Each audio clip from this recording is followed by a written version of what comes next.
Another blog. আজকে আমি বানাবো কমলা ভোগ মিষ্টি। চলো গাইস, কিভাবে আমি কমলা ভোগ মিষ্টি বানাই। কমলা ভোগ মিষ্টি বানানোর জন্য নিয়ে নিয়েছে 1 কেজি দুধ। দুধটা জাল হতে থাক। এখন আমি একটা মিশ্রণ বানিয়ে নিব। প্রথমে দিয়ে দিব কমলার রস, দিয়ে দিব 2 চামচের মতো ভিনেগার, দিয়ে দিব 4 চামচের মতো পানি। গাইস, দুধটা বলক উঠে গিয়েছে। এখন আমি চুলাটা বন্ধ করে দিব। এখন আমি কমলার রস দিয়ে দিব। গাইস, কমলার রস একেবারে দেওয়া যাবে না, একটু একটু করে কমলার রস দিতে হবে। এখন দুধটা নেড়ে চেড়ে দুধের ছানা তৈরি করে নিব। গাইস, দুধের ছানা তৈরি করা হয়ে গিয়েছে। এখন ছানাগুলো আমি ছেঁকে নেব। ছানাগুলো ছেঁকে নেওয়ার জন্য এখানে আমি একটা জালি নিয়ে নিয়েছি। জালিটার উপর পাতলা কাপড় নিয়ে নিয়েছি। এখন এর ভিতরে ছানাগুলো ঢেলে দিব। গাইস, সব ছানাগুলো ঢালা হয়ে গিয়েছে। এখন ছানাগুলোর উপর ঠান্ডা পানি দিয়ে দিব। এখন ছানাগুলো থেকে সব পানি বের করার জন্য সাইডের কাপড়গুলো জড়ো করে আমি একটা গিট দিয়ে দিব। গাইস, আমার কাপড়টাতে গিট দেওয়া হয়ে গিয়েছে। এখন আমি কাপড়টাকে ঝুলিয়ে রাখবো যতক্ষণ না সম্পূর্ণ পানি পড়ে যায়। গাইস, ছানাগুলো থেকে সম্পূর্ণ পানি পড়ে গিয়েছে।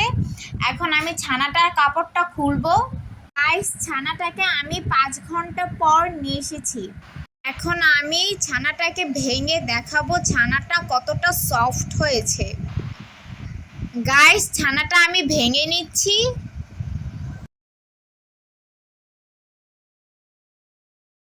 দেখো দেখো গাইস, ছানাটা কতটা সফট হয়েছে আর দেখতে কতটা সুন্দর লাগছে।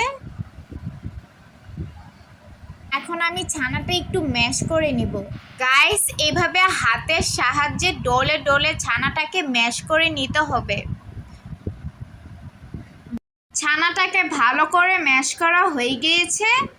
দিয়ে দিব 2 চামচের মতো সুজি, 2 চামচের মতো ময়দা, আর দিয়ে দিব 2 চামচের মতো চিনি, দিয়ে দিব অরেঞ্জ ফুড কালার। এখন সব উপকরণগুলো ছানার সাথে ভালোভাবে মেখে নিব।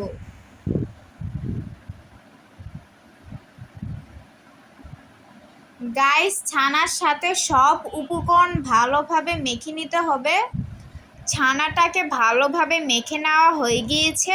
এখন ছানাটাকে ছোট ছোট পিস করে নিব যাতে সবগুলো কমলা ভোগ মিষ্টির শেপ একই হয়। ছানাটাকে ছোট ছোট করে সমানভাবে পিস পিস করে নিচ্ছি।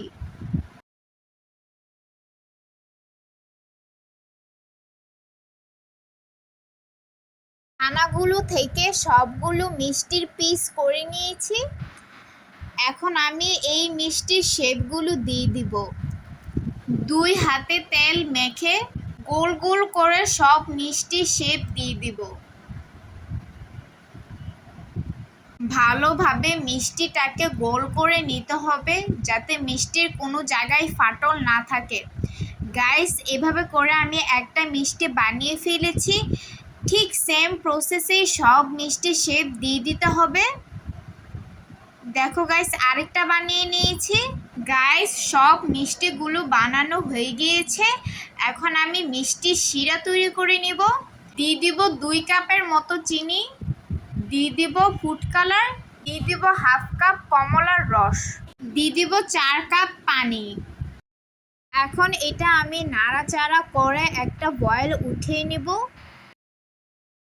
দেখতে পাচ্ছ একটা বয়েল চলে এসেছে। এখন আমি মিষ্টিগুলো একটা একটা করে দিয়ে দিব। এখন আমি ঢাকনা দিয়ে 20 মিনিটের মতো রান্না করে নেব। এখন আমি ঢাকনাটা খুলে নিব। দেখো মিষ্টিগুলো ফুলে কতটা বড় হয়ে গিয়েছে। দেখতে পাচ্ছ মিষ্টিগুলো দেখতে কতটা সুন্দর লাগছে। এখন আমি দিয়ে দিব 1 কাপ গরম পানি। এরপর ঢাকনা দিয়ে 15 মিনিটের মতো রান্না করে নিব। এখন আমি ঢাকনাটা খুলে নিব। এরপর মিষ্টিগুলো একটু নাড়াচাড়া করে নিব। এখন আমি দিয়ে দিব হাফ কাপ কমলার রস, যাতে মিষ্টিতে কমলার ফ্লেভার আসে। এখন ঢাকনা দিয়ে 10 মিনিটের মতো রান্না করে নিতে হবে। এখন ঢাকনাটা খুলে আবারও মিষ্টিগুলো নাড়াচাড়া করে নিতে হবে। দেখো গাইস, মিষ্টিগুলো দেখতে কতটা সুন্দর লাগছে। গাইস, মিষ্টিগুলো রান্না করা হয়ে গিয়েছে। এখন চুলাটা বন্ধ করে ঢাকনা দিয়ে দিতে হবে, যাতে মিষ্টিগুলো ঠান্ডা হয়ে যায়। মিষ্টিগুলো ঠান্ডা হওয়ার পর মিষ্টিগুলো পরিবেশন করব। মিষ্টিগুলো ঠান্ডা হয়ে গিয়েছে, এখন মিষ্টিগুলো বাটিতে পরিবেশন করে নিব।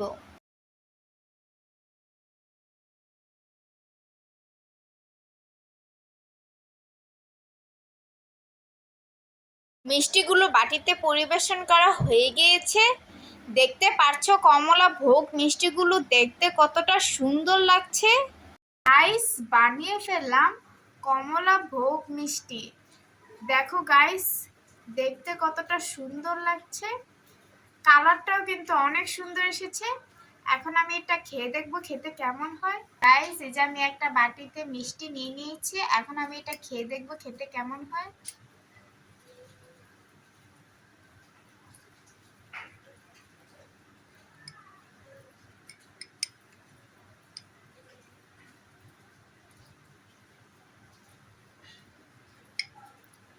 বিসমিল্লাহ।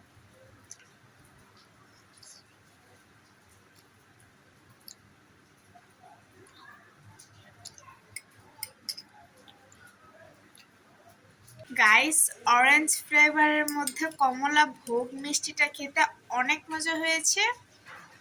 তো তোমরা চাইলে এটাও বাসায় বানিয়ে খেতে পারো। এই মিষ্টিটাও কিন্তু অনেক মজা। আজকের ব্লগটা তোমাদের কাছে কেমন লেগেছে অবশ্যই like comment share and please subscribe করে দিবেন। টাটা।